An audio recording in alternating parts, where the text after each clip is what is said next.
আসসালামু আলাইকুম। কেমন আছেন সবাই? আশা করি ভালো আছেন। জাতীয় বিশ্ববিদ্যালয়ের অনার্স ২য় বর্ষের একটি পাঠ্য হচ্ছে মেঘনাদ বধ কাব্য। এটি বাংলা সাহিত্যের একটি মহাকাব্য। এই মহাকাব্যের মোট ৯টি সর্গ রয়েছে এবং প্রত্যেকটি সর্গের নিজস্ব কিছু নাম রয়েছে। এখন আমরা প্রথম সর্গ শুরু করছি, যার নাম হচ্ছে অভিষেক। সম্মুখ সমরে পড়ি বীর চূড়ামণি বীরবাহু, চলি যবে গেলা যমপুরে অকালে। কহ হে দেবী অমৃত ভাসিনী, কোন বীর বরে বুড়ি সেনাপতি পদে, পাঠাইলা রণে পুনরক্ষকুল নিধি রাঘবাড়ি। কি কৌশলে রাক্ষস ভরসা ইন্দ্রজিৎ, মেঘনাদে অজেয় জগতে উর্মিলা বিলাসী নাসী ইন্দ্রে নিঃশঙ্কিলা। অর্থাৎ সম্মুখ সমরে পড়ি, একদম মুখোমুখি যুদ্ধে বীর চূড়ামণি বীরবাহু, বীরশ্রেষ্ঠ বীরবাহু তিনি অকালে মৃত্যুবরণ করেছেন, অর্থাৎ তিনি যৌবন বয়সেই মৃত্যুবরণ করেছেন। এখানে যে যুদ্ধের কথা বলা হয়েছে এটা হচ্ছে রাম রাবণের যুদ্ধ লঙ্কায়। রাবণ সীতাকে অপহরণ করে নিয়ে যাওয়ার পর যে যুদ্ধ হয়, সেই যুদ্ধে রাবণের দ্বিতীয় স্ত্রী চিত্রাঙ্গদার পুত্র হচ্ছে এই বীরবাহু। সেই বীরবাহু অকালে প্রাণ ত্যাগ করেন।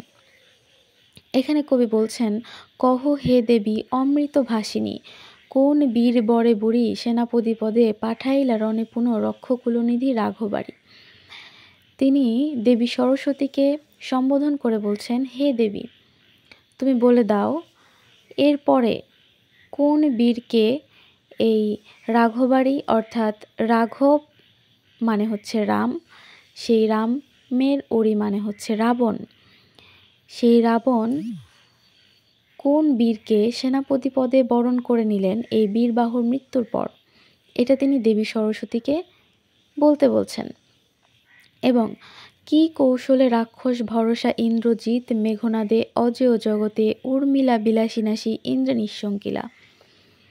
উর্মিলা বিলাসী অর্থাৎ এখানে হচ্ছে লক্ষণ, রামের ভাই লক্ষণ আমরা জানি, আর লক্ষণের স্ত্রীর নাম হচ্ছে উর্মিলা, আর এই কারণে লক্ষণকে বলা হয়েছে উর্মিলা বিলাসী। এখানে মেঘনাদকে ইন্দ্রজিৎ বলা হয়েছে কারণ মেঘনাদ এবং ইন্দ্রের সঙ্গে যে যুদ্ধ হয়েছে, সেই যুদ্ধে মেঘনাদ ইন্দ্রকে পরাজিত করেছেন। অর্থাৎ মেঘনাদের কাছে দেবরাজ ইন্দ্র পরাজিত হয়েছেন, যার কারণে এই মেঘনাদের আরেকটি নাম হচ্ছে ইন্দ্রজিৎ। এখানে বলা হয়েছে কি কৌশলে, অর্থাৎ কোন ধরনের কৌশল করে, কেননা এখানে মেঘনাদ তিনি হচ্ছেন একদম বীরশ্রেষ্ঠ, যাকে কোনো ধরনের ন্যায় যুদ্ধে বধ করা সম্ভব নয়। এখানে কি কৌশলে বলতে অন্যায় যুদ্ধের কথা বলা হয়েছে, যে কি যুদ্ধে বা কি কৌশল অবলম্বন করে এই যে রাক্ষসদের যে ভরসা ইন্দ্রজিৎ মেঘনাদকে কিভাবে এই উর্মিলা বিলাসী কিংবা লক্ষণ কিভাবে তাকে নাশ করলেন বা কিভাবে তাকে বধ করলেন। এবং ইন্দ্রের নিঃশঙ্কিলা, যেহেতু ইন্দ্রের কাছে মেঘনাদ জয়ী হয়েছিলেন এবং ইন্দ্র পরাজিত হয়েছিলেন, তাই ইন্দ্র মেঘনাদকে দেখে ভয় পেতেন স্বাভাবিকভাবেই, এবং মেঘনাদের মৃত্যুর পর ইন্দ্র নির্ভয় হলেন। তাই বলা হয়েছে যে কিভাবে এই লক্ষণ মেঘনাদকে মেরে ইন্দ্রকে শঙ্কামুক্ত করলেন। বন্দি চরণারবিন্দ অতি মন্দমতি আমি, ডাকি আবার তোমায় সেতুভুজে ভারতী। যেমতে মাতো বসিলা আসিয়া বাল্মীকির রসনায়, পদ্মাসনে যেন যবে খরতর স্বরে, গহনে কাননে ক্রঞ্চ বধূসহ ক্রঞ্চে নিষাদ বিধিলা। তেমতি দাসেরে আসি দয়া করো সতী, কে জানে মহিমা তব এ ভবমণ্ডলে, নরাধম আছিল যে নরকুলে চোর্যে রত, হইল সে তোমার প্রাসাদে মৃত্যুঞ্জয় যথা মৃত্যুঞ্জয় উমাপতি। হে বরদে, তব বরে চোর রত্নাকর কাব্য রত্নাকর কবি, তোমার পরশে সুচন্দন বৃক্ষ শোভা ২০ বৃক্ষ ধরে। হায় মা, এহেন পুণ্য আছে কি এ দাসে, কিন্তু যে গুণহীন সন্তানের মাঝে মূঢ়মতি, জননীর স্নেহ তার প্রতি সমধিক। তবে দয়াময়ী বিশ্বরমে, গাইব মা বীর রসে ভাসি মহাগীত, উড়িদাসে দেহ পদছায়া, তুমিও আইস দেবী তুমি মধুকরী কল্পনা। কবির চিত্ত ফুলবন মধুলয়ে রচ মধুচক্র গৌরজন যাহে আনন্দে করিবে পান সুধা নিরবধি। এখানে কবি মাইকেল মধুসূদন দত্ত তিনি এই দেবী সরস্বতীর বন্দনা করেছেন এবং এখানে বলা হয়েছে যে শ্বেতভুজে ভারতী, যার মানে হচ্ছে দেবী সরস্বতী। তিনি বলছেন, আমি তো অতি মন্দমতি, আমি তো অতি মূর্খ, আমি আবার তোমাকে ডাকছি। তুমি যেরকমভাবে বাল্মীকির জিহ্বায় এসে তাকে এই রামায়ণ রচনা করতে সাহায্য করেছ, তার মুখ দিয়ে যে শ্লোক উচ্চারণ করিয়েছ, তুমি ঠিক সেভাবেই আমাকে এই রামায়ণের কাহিনী বা অথবা রাবণ এবং মেঘনাদ এবং রামের যে যুদ্ধের সেই কাহিনীর কথা আমাকে তুমি বর্ণনা করার সুযোগ দাও, আমাকে তুমি আশীর্বাদ করো। এখানে লক্ষণীয় যে একটা ঘটনা আছে, এই বাল্মীকি হচ্ছেন প্রথম জীবনে তিনি চোর বা ডাকাত ছিলেন। ইনি হচ্ছেন রামায়ণের রচয়িতা বা যাকে আদিকবি বলা হয়। এই গঙ্গা তীরে বনের মধ্যে তার তমসা নদীর তীরে একটা আশ্রম ছিল। ইনি যৌবন বয়সে রত্নাকর নামে এক দুর্দান্ত দস্যু ছিলেন এবং পথিকদের বধ করে তাদের সর্বস্ব লুণ্ঠন করতেন। তো এক সময় এই রত্নাকর দেবর্ষি নারদকে বধ করতে গেলে নারদ তাকে প্রশ্ন করেন যে তুমি কি জন্য এই মহাপাপ করছো? তখন রত্নাকর উত্তর দেন যে পিতামাতা, স্ত্রী এবং পুত্রদের প্রতিপালনের জন্য আমি এই মহাপাপ করছি। তখন নারদ আবার তাকে প্রশ্ন করেন যে তোমার পিতামাতা এবং স্ত্রী পুত্রগণ কি তোমার এই পাপের ভাগ নেবেন? উত্তরে রত্নাকর বলেন, হ্যাঁ, অবশ্যই এই পাপের ভার গ্রহণ করবেন, কেন করবেন না? তখন নারদ তাকে বলেন যে তুমি যাও জিজ্ঞাসা করে আসো, আমি এখানে বসে আছি। পরবর্তীতে এই রত্নাকর যখন তার ঘরে যান এবং সকলকে প্রশ্নের উত্তর জিজ্ঞাসা করেন, তখন কেউই তার এই পাপের ভার গ্রহণ করতে রাজি হন না। তখন রত্নাকরের চেতনার উদয় হয় এবং তিনি মনে মনে ভাবেন তিনি এগুলো কার জন্য করছেন, যাদের জন্য করছেন তারা তো কেউই তার যে পাপ হচ্ছে এসবের ভার তো কেউ গ্রহণ করতে প্রস্তুত নয়। তখন তিনি এই নারদের কাছে আসেন এবং বলেন যে এই মহাপাপের প্রতিকার কিভাবে হবে। তখন এই নারদ তাকে বলেন যে রাম মন্ত্র জপ করার জন্য এবং তপস্যা করার জন্য। এই যে তারপরে থেকে এই রত্নাকর তপস্যা শুরু করেন এবং সুদীর্ঘ 60,000 বছর তপস্যা করেন। তিনি যে ধ্যানমগ্ন ছিলেন এবং এই ধ্যানমগ্ন থাকা অবস্থায় তার পুরা শরীর বল্মিক বা হচ্ছে উইপোকার ঢিবিতে ঢেকে যায়। তখন এই ব্রহ্মা তাকে বাল্মীকি নাম দেন এবং রামায়ণ রচনা করতে বলেন। যাই হোক, এরপরে একদিন তমসা নদীর তীরে তিনি এই হাঁটছিলেন অথবা ভ্রমণ করছিলেন। ঠিক তখন তিনি এক সময় বন মধ্যে একটা ক্রৌঞ্চ বধূ এবং ক্রৌঞ্চ মানে হচ্ছে বক এবং বকিকে একসাথে মিলনের দৃশ্য দেখতে থাকলেন। কিন্তু এই দৃশ্য দেখে হঠাৎ করে একটা ব্যাধ বা শিকারী আসলো এবং যে ক্রৌঞ্চ ছিল মানে হচ্ছে বক ছিল তার বুকে তীর নিক্ষেপ করে। ঠিক এই তীর নিক্ষেপ করার কারণে যে বক ছিল সে তৎক্ষণাৎ মাটিতে পড়ে মারা যায়। তখন যে বকি ছিল তার যে কষ্ট, তার হৃদয়ের যে একটা বেদনা, সেটা এই বাল্মীকিকে আকর্ষণ করে এবং তখন তিনি একটা শ্লোক নিঃসরণ করেন।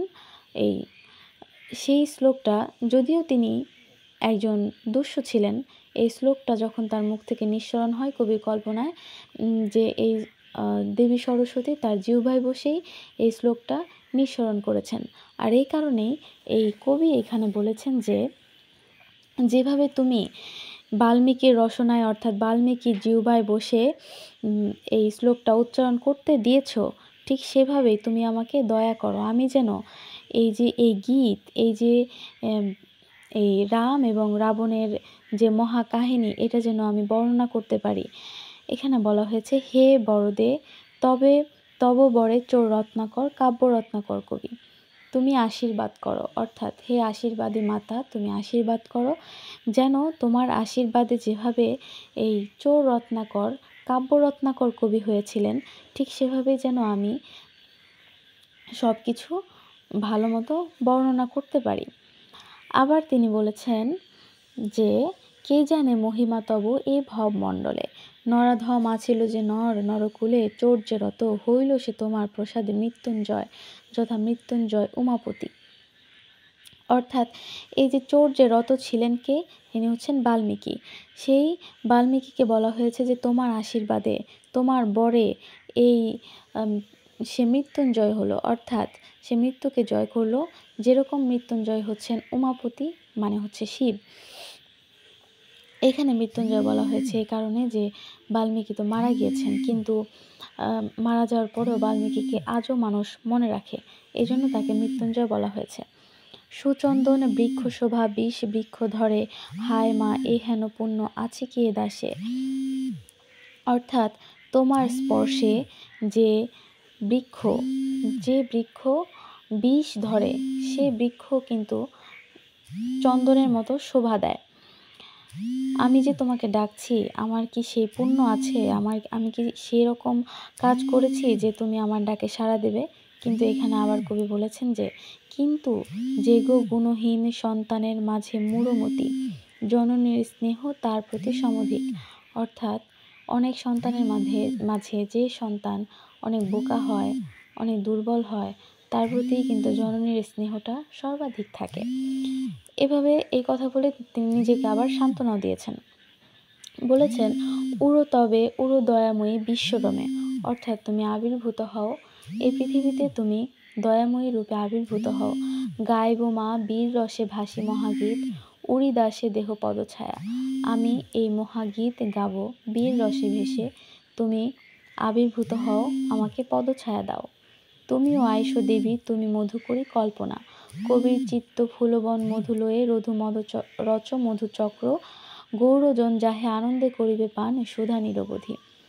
অর্থাৎ তুমি এসো, তুমি ভ্রমর হয়ে আসো কবির কল্পনায়, এবং ভ্রমর যেভাবে এই মধুচক্র রচনা করে, এবং আমি যেন ঠিক সেইভাবেই মধু সঞ্চার করতে পারি এই কাব্যের মাধ্যমে, যেটা গৌরজন মানে হচ্ছে বাঙালিরা যেটা আনন্দে সেখান থেকে সুধা রস পান করতে পারেন, অর্থাৎ সেখান থেকে তারা আনন্দ নিতে পারেন। কনক আসনে বসে দশানন বলি, হেমকূট হৈম শিরে শৃঙ্গ বড় যথা তেজপুঞ্জ। অর্থাৎ স্বর্ণের সিংহাসনে দশানন বলি বসে আছেন। দশানন বলি মানে হচ্ছে যার 10টি মাথা রয়েছে। এখানে দশানন বলি বলতে রাবণকে বোঝানো হয়েছে, যিনি স্বর্ণের সিংহাসনে বসে আছেন। এবং হেমকূট হৈম শিরে শৃঙ্গ বড় যথা তেজপুঞ্জ মানে হচ্ছে এই যে স্বর্ণ শীর্ষ সুমেরু পর্বতের চূড়া যেরকম দেখা যায়, ঠিক সেভাবেই এই দশানন বলিকে ঠিক সেরকমই লাগছে, কারণ তিনি স্বর্ণের সিংহাসনে বসে আছেন এবং তার মাথায় একটা স্বর্ণের মুকুট রয়েছে। শত শত পাত্রমিত্র আদি সভাসদ নতভাবে বসে চারিদিকে, ভূতলে অতুল সভা স্ফটিকে গঠিত, তাহে শোভিত রত্নরাজি মানস সরসে সরস কমলকুল বিকশিত যথা। এখানে আর যে তার পাত্রমিত্র রয়েছে, অর্থাৎ সভার যে অমাত্যরা রয়েছে, তারা সকলে চারদিকে নত হয়ে বসে আছেন, এবং তার যে সভাকক্ষ সেটা ভূতলে মানে পৃথিবীতে অতুলনীয় এবং স্ফটিকে গঠিত। স্ফটিক বলতে আমরা এমন ধরনের কাজকে বুঝি যেটা দ্বারা দর্পণের মতো দেখা যায় এবং স্বচ্ছ, সেগুলো দিয়ে এই সভাকক্ষটা গঠিত। তাহে শোভে রত্নরাজি মানস সরসে সরস কমলকুল বিকশিত যথা। মানস সরোবরে যেরকমভাবে এই পদ্ম ফুল ফুটে থাকে এবং বিকশিত হয়ে থাকে, ঠিক এই সভাকক্ষটাকে সেরকমভাবেই সাজানো হয়েছে বিভিন্ন রত্ন দিয়ে। যেরকম মনে হচ্ছে যে এই মানস সরোবরে যেরকম পদ্ম ফুল চকচক করে, ঠিক সেরকমভাবে এই সভাকক্ষে বিভিন্ন ধরনের রত্নরাজি শোভা পাচ্ছে। শ্বেত রক্ত নীল পীত স্তম্ভ সারি সারি ধরে উচ্চ স্বর্ণচ্ছাদ ফণীন্দ্র যেমতি, বিস্তারী অযুত ফণা ধরেন আদরে ধরারে, ঝুলিছে ঝুলি ঝালরে মুকুতা পদ্মরাগ মরকতে হীরা যথা ঝোলে, খচিত মুকুলে ফুলে পল্লবের মালা ব্রতালয়ে, ক্ষণপ্রভা সম মোহ হাসে রতন সম্ভবা বিভা ঝলসি নয়নে। এখানে বলা হয়েছে যে শ্বেত রক্ত নীল পীত স্তম্ভ সারি সারি ধরে উচ্চ স্বর্ণচ্ছাদ, এই যে বিভিন্ন রঙের স্তম্ভ রয়েছে, সেগুলা উপরে যে স্বর্ণের ছাদ রয়েছে সেই ছাদটাকে ধরে রয়েছে। যেরকমভাবে এই ফণীন্দ্র অর্থাৎ শেষনাগ যেরকম বা বাসুকী যেরকমভাবে তার ফণা বিস্তার করে পৃথিবীটাকে ধরে রেখেছে, ঠিক সেভাবেই বিভিন্ন ধরনের বিভিন্ন রঙের স্তম্ভগুলো দাঁড়িয়ে এই ওপরের সভাকক্ষের ওপরের যে স্বর্ণের ছাদ রয়েছে সেটাকে ধরে আছে। ঝুলিছে ঝুলি ঝালরে মুকুতা পদ্মরাগ মরকত হীরা যথা ঝোলে খচিত মুকুলের ফুলে পল্লবের মালা ব্রতালয়ে। এখানে বলা হয়েছে যে মন্দিরে যেরকমভাবে ফুলের মালা ঝুলে, ঠিক সেরকমভাবেই বিভিন্ন ঝালর এই যে মুক্তা হীরা জহরত এগুলার ঝালর ছাদ থেকে ঝুলছে। ক্ষণপ্রভা সম মোহহাসে রতন সম্ভবা বিভা ঝলসে নয়নে। বিদ্যুৎ যেরকমভাবে চমকায়, ঠিক সেরকমভাবেই এই যে ঝালরে মুকুতাগুলো রয়েছে এবং যে রত্নগুলো রয়েছে এগুলা জ্বল করছে এবং এগুলা চোখে যেন এসে বিঁধছে। এই যে বিদ্যুতের চমকের মতো চোখে এসে লাগছে এবং এগুলো ঝলমল করছে। এগুলার যে এই রতন সম্ভবা বিভা এগুলার যে দীপ্তি সেগুলা এই চোখকে আকর্ষণ করছে। সুচারু চামর চারুলোচনা কিঙ্করী ঢুলায় মৃণাল ভুজ আনন্দে আন্দোলি চন্দ্রাননা। ধরে ছত্র ছত্রধর আহা হর কোপানলে কাম যেন রে না পুরি দাঁড়ান সে সবাতলে ছত্রধর রূপে। এই যে কনক লঙ্কার যে সভাকক্ষ, সেই সভাকক্ষে যে রাবণ বসে আছে তার পাশে যে পাখা দিয়ে বাতাস করছে, চামর ঢুলাচ্ছে যে চারুলোচনা কিঙ্করী। কিঙ্করী মানে হচ্ছে দাসী এবং সেই দাসীর চোখটা হচ্ছে অত্যন্ত সুন্দর চোখ। চারুলোচনা মানে হচ্ছে সুন্দর চোখ। মৃণাল ভুজে আনন্দে আন্দোলিত চন্দ্রাননা। এখানে বলা হয়েছে যে যেরকমভাবে এই মৃণাল ভুজ অর্থাৎ পদ্মের যে ডাটা সেটা যেরকমভাবে বাতাসে দুলে পদ্মকে দোলায়, ঠিক সেরকমভাবেই এই যে দাসী, সেই দাসীটার মুখ হচ্ছে চন্দ্রের মতো, সে ধীরে ধীরে পাখা দুলাচ্ছে। ধরে ছত্র ছত্রধর আহা হর কোপানলে কাম যেন রে না পুরি দাঁড়ান সে সবাতলে ছত্রধর রূপে। এখানে বলা হয়েছে যে রাজার মাথার উপরে ছাতা ধরে আছে সে যেন স্বয়ং মদন অর্থাৎ প্রেমের দেবতা। এখানে বলা হয়েছে যে তিনি যেন এই শিবের কোপানলে পুড়ে না গিয়ে তিনি যেন এই সভাস্থলে এসে এই ছাতা ধরে আছেন। এখানে উল্লেখ্য যে সতী দেবী যখন দেহ ত্যাগ করে আবার হিমালয়ের কন্যা পার্বতী রূপে জন্মগ্রহণ করেন, তখন মহাদেবকে পতিরূপে পাবার জন্য তপস্যা আরম্ভ করেন। এই সময় মহাদেব হিমালয়ে তপস্যায় নিযুক্ত ছিলেন এবং সতীর যে দেহত্যাগের কারণে এই শিব এই সতীর বিরহে তিনি এই তপস্যায় নিযুক্ত হন। তখন পার্বতী সে কথা জানতে পেরে প্রতিদিন তার পূজা করতে শুরু করেন। তখন ইন্দ্র এটা জেনে কামদেবতাকে অর্থাৎ মদনকে সেখানে গিয়ে মহাদেবের তপস্যা ভঙ্গ করতে বলেন। ঠিক তখনই এই একটা গাছের মূলে বা একটা গাছের শিকড়ে যখন এই মহাদেব বসেছিলেন বা শিব বসে ধ্যান করছিলেন, তখন তার ওপর এই মদনদেব ফুল স্বর নিক্ষেপ করেন এবং সেই কারণে মহাদেব তার দিকে এমনভাবে তাকান যে তার ললাটের ওপরে যে ত্রিনয়ন আছে, তৃতীয় নয়ন, সেটা থেকে আগুন বের হয়ে এই কামদেবকে ভস্ম করে ফেলে। তো এইখানে বলা হয়েছে যে সেই ঘটনায় কামদেব যেন ভস্ম না হয়ে এই রাবণের লঙ্কাপুরীতে এসে রাবণের মাথার ওপর ছাতা ধরে আছেন, অর্থাৎ যে ছাতা ধরে আছেন তার রূপ এত সুন্দর যে মনে হচ্ছে সে যেন স্বয়ং মদন। ফেরে দ্বারে দৌবাড়িকে ভীষণ মূরতি পাণ্ডব শিবির দ্বারে রুদ্রস্যের যথা শূলপাণি। মন্দে মন্দে বহে গন্ধে বহি অনন্ত বসন্ত বায়ু রঙ্গে সঙ্গে আনি কাকলি লহরী। মরি মনোহর যথা বাঁশরী স্কল লহরী গোকুল বিপিনে কি ছাড় ইহার কাছে, হে দানবপতিময় মণিময় সভা, ইন্দ্রপ্রস্থে যাহা সহস্তে গড়িলা তুমি তুষিতে পৌরবে। লঙ্কাপুরী যে দ্বার, সেখানে যে দৌবারিক রয়েছে অর্থাৎ যে পাহারাদার রয়েছে, তার চেহারা এত ভীষণ, তার দেখে মনে হচ্ছে এমন ভীষণ মূর্তি, যেন মনে হচ্ছে যে পাণ্ডব শিবিরে যেরকম শিব যেরকম তাদের পাহারা দিয়েছিলেন, তাদের দরজায় পাহারাদার হিসেবে নিযুক্ত হয়েছিলেন, ঠিক সেরকম মনে হচ্ছে এরা স্বয়ং জটাজুটধারী শিব, তাদেরকে এত ভয়ঙ্কর দেখাচ্ছে।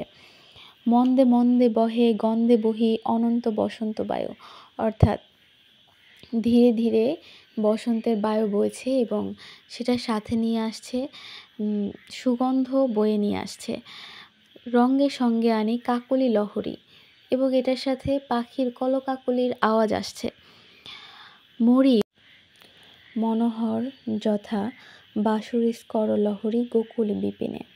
বৃন্দাবনে যেরকমভাবে বাতাসের সঙ্গে বাঁশির আওয়াজ ভেসে আসে, ঠিক এই যে রাবণের সভা, এখানে মৃদু মন্দ বাতাসের সঙ্গে সেই বাঁশির যে ঝঙ্কার, এটা ভেসে আসছে। কি ছাড় ইহার কাছে, হে দানবপতিময় মণিময় সভা, ইন্দ্রপ্রস্থে যাহা সহস্তে গড়িলা তুমি তুষিতে পৌরবে।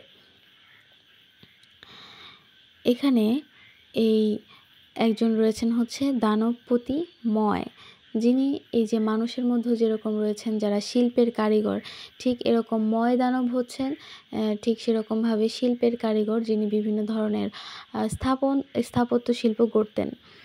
এই যে অর্জুনকে তিনি অর্জুন তাকে একবার সাহায্য করেছিলেন, এবং সেই অর্জুনকে তুষ্ট করার জন্য তিনি এই ইন্দ্রপ্রস্থে একটা প্রাসাদ নির্মাণ করেছিলেন, এবং সেই প্রাসাদের যে সভা ছিল সেটাও এই রাবণের যে সভা, তার কাছেই কিছুই নয়।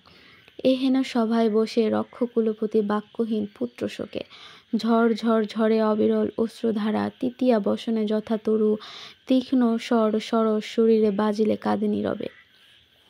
এরকম সুন্দর সভায়, এত সুন্দর প্রাসাদের সভায় বসে রক্ষকুলপতি মানে হচ্ছে রাক্ষসদের রাজা রাবণ, তিনি পুত্রের শোকে বাকহীন হয়ে রয়েছেন, এবং তার চোখ থেকে যে অশ্রু ঝরছে তা তার বসন অর্থাৎ তার শরীরের জামা কাপড় সব ভিজিয়ে ফেলেছে।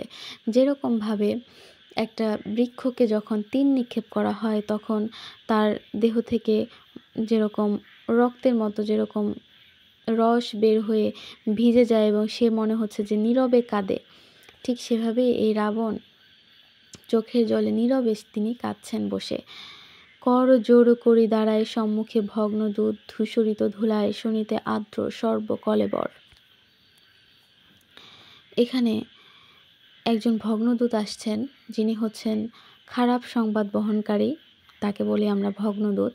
তিনি এসে জোর হস্তে দাঁড়িয়েছেন সামনে, তার শরীর পুরা ধুলায় একদম ধুলায় ধূসর হয়ে গেছে, এবং শরীর যেন রক্তে ভিজে আছে, সারা সমগ্র শরীর রক্তে ভেজা। বীর বাহু সহ যত যোধ শত শত ভাসিল রণসাগরে, তা সবার মাঝে একমাত্র বাঁচে বীর, যে কাল তরঙ্গ গ্রাসিল সকরে, রক্ষা করিল রাক্ষসে নাম মকরাক্ষ, বলে যক্ষপতি সম। এখানে এই যুদ্ধে বীরবাহুসহ আর যত শত শত যোদ্ধা ছিল, সবাই এই যুদ্ধের সাগরে রক্তের সাগরে ভেসে গেছেন, অথবা সবাই মারা গিয়েছেন, কিন্তু সবার মধ্যে এই একমাত্র একটা বীর বেঁচে এসেছেন, যার নাম হচ্ছেন মকরাক্ষ, এবং যে হচ্ছে যার শক্তি স্বয়ং যমদূতের মতো তার শক্তি। এ দূতের মুখে শুনি সুতের নিধন হায়, শোকাকুল আজি রাজকুলমুনি নৈকেশেও, সভাজন দুঃখী রাজ দুঃখে। এই দূতের মুখে, এই ভগ্নদূতের মুখে যে বীরবাহুর মৃত্যুর কথা শুনে এই রক্ষকুলপতি বা রাবণ, তিনি এখন শোকে আকুল হয়ে গেছেন। এখানে নৈকেশীয় বলা হয়েছে রাবণকে। রাবণের মায়ের নাম হচ্ছে নিকষা, সেই নিকষার পুত্র রাবণ, তাই তাকে বলা হয়েছে নৈকেশীয়। এবং তার যে সভাসদরা রয়েছেন, তারা সবাই এই রাজার দুঃখে দুঃখী হয়ে গেছেন। আধার জগৎ মরি ঘন আবরিলে দিননাথে, কতক্ষণে চেতন পাইয়া বিষাদে নিঃশ্বাস ছাড়ি কহিলা রাবণ। এখানে যেরকমভাবে সভাসদরা দুঃখী হয়ে আছেন এটার সাথে তুলনা করা হয়েছে যেরকম এই সূর্যকে যখন কালো মেঘ আবরণ করে ফেলে তখন যেরকম সারা পৃথিবী অন্ধকার হয়ে যায়, ঠিক সেরকম এই রাজার দুঃখে সভাসদ এবং রাজ্যের সকলে দুঃখী হয়ে গেছেন, তাদের জীবনের আলো মনে হচ্ছে যে নিভে গেছে। কতক্ষণে চেতন পাইয়া বিষাদে নিঃশ্বাস ছাড়ি কহিলা রাবণ। কিছুক্ষণ পরে অনেক বড় একটা নিঃশ্বাস ছেড়ে রাবণ বলা শুরু করলেন। নিশার স্বপন সমতরে বারতারে দুধ, অমর বৃন্দ যার ভুজ বলে কাতর, সে ধনুর্ধরে রাঘব ভিখারি বধিল সম্মুখ রণে, ফুল দল দিয়া কাটিলা কি বিধাতা শালমূলি তরুবরে।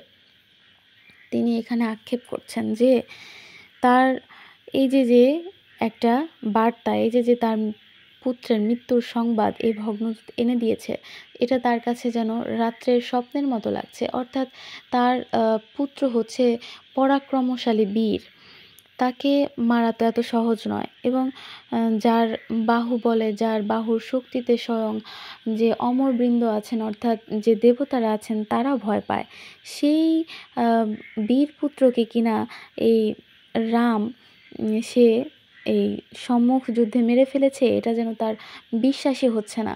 তিনি তুলনা করছেন, তিনি বলছেন যে এই ফুলের মালা দিয়ে কি শাল বৃক্ষকে কাটা যায়।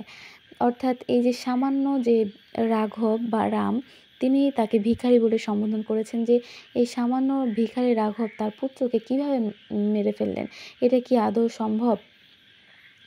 হা পুত্র, হা বীরবাহু, হা বীর চূড়ামণি, কি পাপে হারানো আমি তো বা হেন ধনে, কি পাপ দেখিয়া মোর রে দারুণ বিধি হরিলিয়ে ধন তুই, হায় রে কেমনে সহিয়ে যাতনা আমি, কে রাখিবে বিপুল কুলমান একাল সমরে। তিনি আক্ষেপ করে বলছেন যে হে পুত্র, আমি যে কি পাপ করেছি যার কারণে আমি তোমাকে হারিয়ে ফেললাম। হয়তো অনেক বড় পাপ ছিল যার কারণে বিধাতা এই ধন, এই যে তোমাকে আমার কাছ থেকে নিয়ে গেল, এই যে একটা যন্ত্রণা, এটা আমি কিভাবে সহ্য করব। এই যে এই যুদ্ধ চলছে, এই যুদ্ধে রাক্ষস বংশের মান আর কে রক্ষা করবে। বনের মাঝারের যথা শাখা দলে আগে একে একে কাঠুরিয়া কাটি, অবশেষে নাশে বৃক্ষে, হে বিধাত এ দুরন্ত রিপু তেমতি দুর্বল দেখো করেছে আমারে নিরন্তর, হব আমি নির্মূলে সমূলে এর স্বরে। অর্থাৎ তিনি বলছেন যে বন কাটার আগে যেরকম বনের মধ্যে এই বড় বড় গাছের যে ডালপালা আছে তাদেরকে যেরকম আগে আগে কাঠুরিয়ারা কেটে ফেলে, তারপর হচ্ছে বড় বৃক্ষকে কাটে, ঠিক সেরকমভাবে বিধাতা তুমি কি আমাকে ঠিক সেভাবে নির্বংশ করবে। অর্থাৎ আমি কি ঠিক সেরকমভাবেই এই হারিয়ে যাব, ধ্বংস হব। এখানে বলা হয়েছে যে এ দুরন্ত রিপু তেমতি দুর্বল দেখো করেছে আমারে নিরন্তর। এই যে শত্রু রাম, এই যে তাকে আস্তে আস্তে দুর্বল করে দিচ্ছে। হব আমি নির্মূলে সমূলে এর স্বরে, এর তীক্ষ্ণ বাণে মনে হচ্ছে আমি সমূলে ধ্বংস হয়ে যাব, অর্থাৎ আমি নির্বংশ হয়ে যাব। তা না হলে মরিত কি কভু শুলি শম্ভু সমভাই কুম্ভকর্ণ মম, অকালে আমার দোষে আর যোধ যত রাক্ষস কুল রক্ষণ, হায় শূর্পণখা কি কুক্ষণে দেখেছিলি তুই রে অভাগী, কাল পঞ্চবটি বনে কালকুটে ভরা এই ভুযোগে। এখানে তিনি তার পূর্বের কথা স্মরণ করে আক্ষেপ করছেন যে তার ভাই কুম্ভকর্ণ, তিনি ছিলেন হচ্ছে মহাদেবের মতো শক্তিশালী, অর্থাৎ শিবের মতো শক্তিশালী। তিনি তাকে অকালে জাগিয়ে তুলেছিলেন এই যুদ্ধের জন্য। প্রসঙ্গত উল্লেখ্য যে এই কুম্ভকর্ণ 6 মাস একটানা ঘুমান এবং 6 মাস একটানা জাগেন। 6 মাসের ঘুমের আগে, পরিপূর্ণ হওয়ার আগে যদি তাকে জাগিয়ে তোলা হয় তবে তার মৃত্যু অবশ্যম্ভাবী। আর যদি তিনি 6 মাস ঘুমানোর পর তিনি জেগে ওঠেন তাহলে তার কখনো কেউ তাকে বধ করতে পারবে না। কিন্তু এখানে এই যে রাবণ এই যুদ্ধের পাঠানোর জন্য তার ভাই কুম্ভকর্ণকে 6 মাসের ঘুম পূর্ণ হওয়ার আগে তাকে ডেকে তুলেছিলেন, এবং তিনি বলছেন যে আমার দোষে আমি আমার ভাই কুম্ভকর্ণকে হারিয়েছি। আর যত যোদ্ধা ছিল তারা সবাই আমার দোষে মারা গিয়েছে। এখানে তিনি বলছেন, হায় শূর্পণখা, কি কুক্ষণে দেখেছিলি তুই রে অভাগী, কাল পঞ্চবটী বনে কালকূটে ভরায় ভুজগে। অর্থাৎ শূর্পণখা হচ্ছে রাবণের বোন। এই রাম এবং লক্ষ্মণ, সীতা এই তিনজন যখন বনে আসে, পঞ্চবটী বনে যখন তারা বনবাসে আসে থাকার জন্য, তখন এই শূর্পণখা প্রথমে রামকে দেখে রামকে পতি হিসেবে পাওয়ার জন্য ইচ্ছা প্রকাশ করে। তখন রাম বলে যে, আমি তো বিবাহিত, আমার তো স্ত্রী রয়েছে সীতা, তুমি লক্ষ্মণকে দেখো। তখন লক্ষ্মণকেও একই কথা বলার পর লক্ষ্মণ তো রেগে যায়। তখন এই শূর্পণখার নাক কেটে দেয় লক্ষ্মণ। সেই তার বোনের অপমানে রাবণ কি করে, এই সীতাকে অপহরণ করে নিয়ে আসে। তাই বলা হয়েছে যে, তুই যে কি কুক্ষণে যে তুই এই সীতাকে দেখেছিলি, যার কারণে এই আজ এই দুর্দশা হচ্ছে।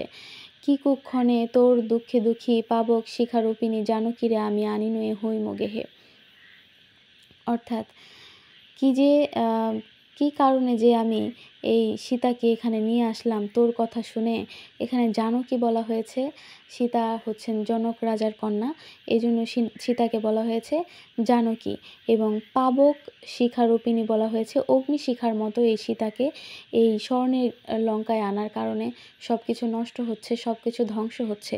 তাই রাবণ বলছে যে, আমি যে কেন তোর কথা শুনতে গেলাম। এখানে মূলত তিনি তার পূর্বের কথা স্মরণ করে আক্ষেপ করছেন। হা ইচ্ছা করে ছাড়িয়া কনক লঙ্কা, নিবিড় কাননে পশি এ মনের জ্বালা জুড়াই বিরলে। কুসুম দাম সজ্জিত দীপাবলিতে যে উজ্জ্বলিত নাট্যশালা সমর আছিল এ মোর সুন্দরীপুরী। এখন রাবণের এত দুঃখ হচ্ছে, কারণ একে একে তিনি সব হারাচ্ছেন। প্রথমে তার ভাই কুম্ভকর্ণ মারা গিয়েছে, এরপরে তার বীরপুত্র বীরবাহ মারা গিয়েছে। এখন পিতা হয়ে একটা সন্তানের মৃত্যু দেখা কি এত সহজ? এই কারণে তার যে মনের যে একটা যন্ত্রণা, এই জন্য তার মনে হচ্ছে যে কনক লঙ্কা ছেড়ে তিনি কোথাও বনে গিয়ে তিনি নিজেকে একটু শান্ত করবেন এবং এই মনের জ্বালা তিনি মিটাবেন। তিনি বলছেন যে, কুসুম দাম সজ্জিত দীপাবলিতে যে উজ্জ্বলিত নাট্যশালা সম আছিল এ মোর সুন্দরীপুরী। অর্থাৎ ফুলে ফলে সজ্জিত এবং আলোয় ভরা ছিল, যেরকমভাবে নাট্যশালা সজ্জিত থাকে ঠিক সেভাবেই সজ্জিত ছিল এই স্বর্ণের লঙ্কা। কিন্তু একে একে সবই যেন শেষ হয়ে যাচ্ছে। কিন্তু একে একে শুকাইছে ফুল এবে নিবিছে দেউটি, নীরব রবাব বিনা মুরজ মুরলী, তবে কেন আর আমি থাকি রে এখানে। এখানে তিনি বলছেন, কিন্তু এত সুন্দর পুরী, এত সুন্দর লঙ্কা পুরী একে একে সব যেন হারিয়ে ফেলছে। এই যে ফুল শুকিয়ে যাচ্ছে, বাতি নিভে যাচ্ছে, যে বাদ্যযন্ত্রগুলো ছিল, এই রবাব বীণা মুরজ মুরলী সবই হচ্ছে এক একটা বাদ্যযন্ত্রের নাম।